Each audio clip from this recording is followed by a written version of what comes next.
మధ్యప్రదేశ్లో అధికార బీజేపీకి కాంగ్రెస్ ఝలకిచ్చింది. దతియా అసెంబ్లీ ఉప ఎన్నికల్లో కాంగ్రెస్ విజయం సాధించింది. సిట్టింగ్ సీటును కాంగ్రెస్ పార్టీ నిలబెట్టుకుంది. బీజేపీ అభ్యర్థి ఆశుతోష్ తివారీపై కాంగ్రెస్ క్యాండిడేట్ ఘనశ్యామ్ సింగ్ 6016 ఓట్ల తేడాతో విజయం సాధించారు.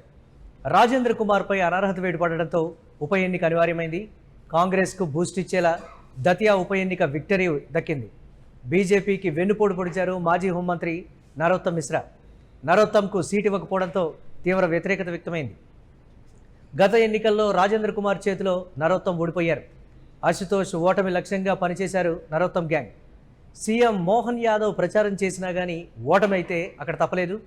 అయితే అధికార బలం ఉంది, సీఎం ప్రచారం ఉంది, కానీ ఓటరు తీర్పు ముందు ఏ రాజకీయ వ్యూహము నిలవలేదని చెప్పాలి. మధ్యప్రదేశ్ రాజకీయాల్లో హాట్ టాపిక్గా మారింది దతియా అసెంబ్లీ ఉప ఎన్నిక ఫలితం. భారతీయ జనతా పార్టీకి ఊహించని ఎదురుదెబ్బగా పరిణమించగా తీవ్ర అసంతృప్తిలో ఉన్న కాంగ్రెస్ పార్టీకి ఊపిరిపోసే బూస్టర్ డోస్లా ఈ విజయం మారిందనే చెప్పాలి. అయితే కాంగ్రెస్ అభ్యర్థి కుంవర్ ఘనశ్యామ్ సింగ్ ఓటమి పాలైన అభ్యర్థి బీజేపీ ఆశుతోష్ తివారీకి సంబంధించి ఒక అంశం ప్రధానంగా చర్చకు వస్తోంది.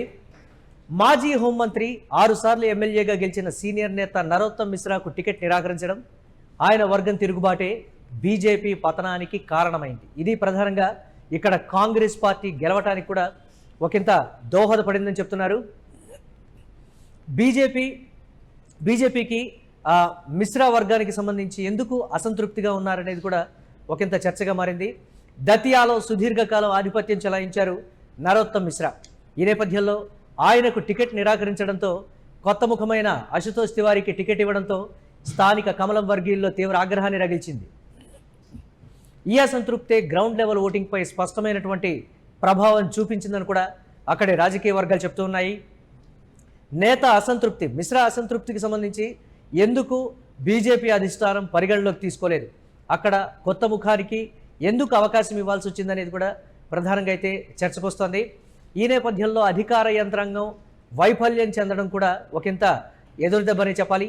ముఖ్యమంత్రి మోహన్ యాదవ్ స్వయంగా రంగంలోకి దిగి ప్రచారం చేసిన గ్రామీణ ప్రాంత ఓటర్లలో ఉన్న తీవ్ర అసంతృప్తిని తిప్పికొట్టలేకపోయారనేటువంటి మాట కూడా చెప్తున్నారు. అలాగే భారతీయ జనతా పార్టీలో ఉన్నటువంటి గ్రూప్ రాజకీయాలు ఈ ఓటమిని పర్టికులర్గా భారతీయ జనతా పార్టీకి ఓటమిని కట్టబెట్టారని చెప్పాలి.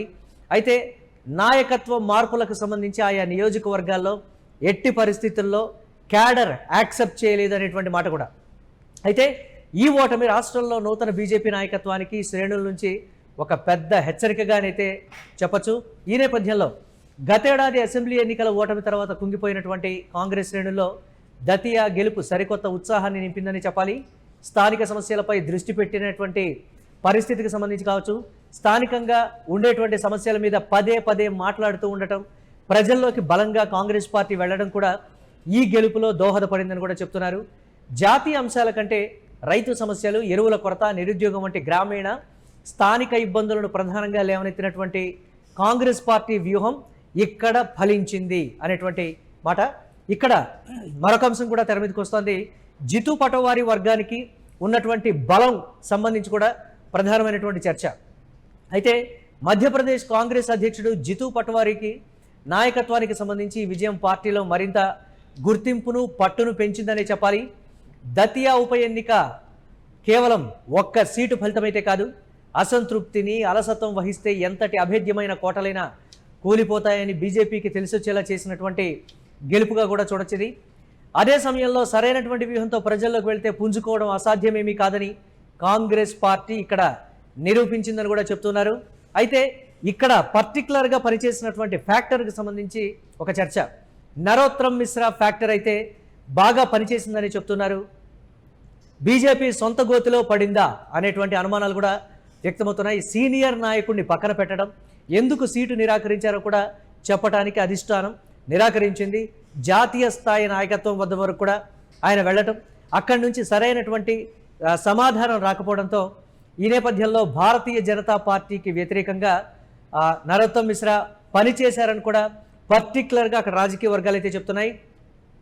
ఈ ఎన్నికల ఫలితం దతియా రాజకీయాల్లో ఒక పెద్ద చర్చకైతే దారితీసిందని చెప్పాలి.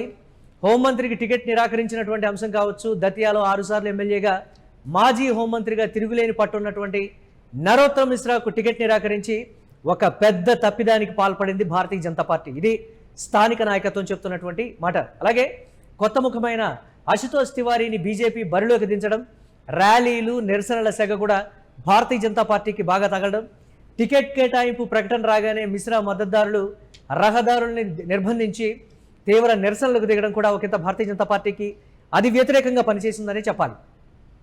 ప్రచారం చేసినప్పటికీ గ్రౌండ్ లెవెల్లోని క్యాడర్ అసంతృప్తి, అలాగే ఓటింగ్ రోజున బీజేపీకి కోలుకోలేని దెబ్బతీసిందని చెప్పాలి. ఇక్కడ మోహన్ యాదవ్ క్యాబినెట్కు ఒక హెచ్చరిక లాంటి అంశంగా కూడా ప్రస్తుత పరిస్థితిని అక్కడ ఉటంకిస్తూ ఉన్నారు. స్వయంగా ముఖ్యమంత్రి మోహన్ యాదవ్ రాష్ట్ర బీజేపీ అధ్యక్షులు ప్రచారం చేసినప్పటికీ పట్టణ గ్రామీణ ఓటర్లలోని అసంతృప్తిని వారు తిప్పికొట్టలేకపోయారు. ఇది ఒక ప్రధానమైనటువంటి అంశం. రెండవది, ఇక్కడ పర్టికులర్గా కాంగ్రెస్ పార్టీకి ఈ విజయం ఒక డబుల్ ధమాకా బూస్ట్ అనే చెప్పాలి.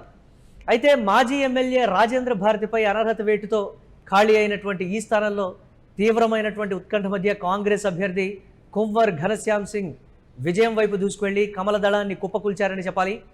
ఈ నేపథ్యంలో అసెంబ్లీ ఎన్నికల్లో ఓటమితో డీలా పడినటువంటి కాంగ్రెస్కు ఈ గెలుపు ఒక అమృతంలా పనిచేసింది. లోకల్ ఇష్యూల వ్యూహంలో ఆ కాంగ్రెస్ పార్టీ నెగ్గింది అనేటువంటి మాట.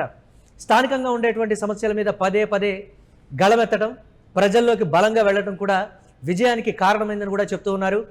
జాతీయ అంశాల కంటే రైతు ఇబ్బందులు, నిరుద్యోగం, ద్రవ్యోల్బణం, గ్రామీణ ప్రాంత రోడ్ల దుస్థితి వంటి స్థానిక పరమైనటువంటి అంశాలను కాంగ్రెస్ పార్టీ బలంగా ప్రజల్లోకి తీసుకెళ్ళింది. అలాగే దేశవ్యాప్తంగా భారతీయ జనతా పార్టీకి వీస్తున్నటువంటి ఎదురుగాలిని అక్కడ ఆ నియోజకవర్గంలో కూడా బలంగా చెప్పించగలిగింది.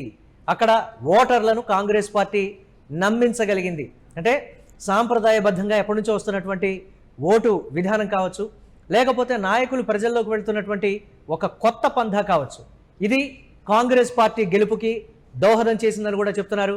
చూడాలి, ఈ గెలుపుతో కాంగ్రెస్ పార్టీ రెట్టించినటువంటి ఉత్సాహంతో ఉన్నటువంటి పరిస్థితి.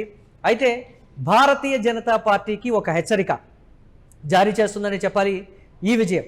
ఎందుకనంటే భారతీయ జనతా పార్టీ ఒక మూస రాజకీయ విధానంలోంచి బయటికి రావాలి.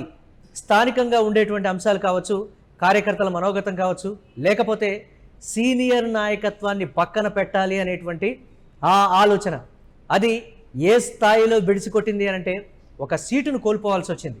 అంటే ప్రస్తుతం ఉన్నటువంటి సిచ్యువేషన్లో భారతీయ జనతా పార్టీకి ఈ గెలుపు ఎంతో ఆవశ్యకత. ఎందుకంటే దేశవ్యాప్తంగా వీస్తున్నటువంటి ఎదురుగాలి నేపథ్యంలో వారు ఈ సీటును డెఫినెట్గా నిలబెట్టుకోవాల్సినటువంటి పరిస్థితులు భారతీయ జనతా పార్టీకి ఉన్నాయి.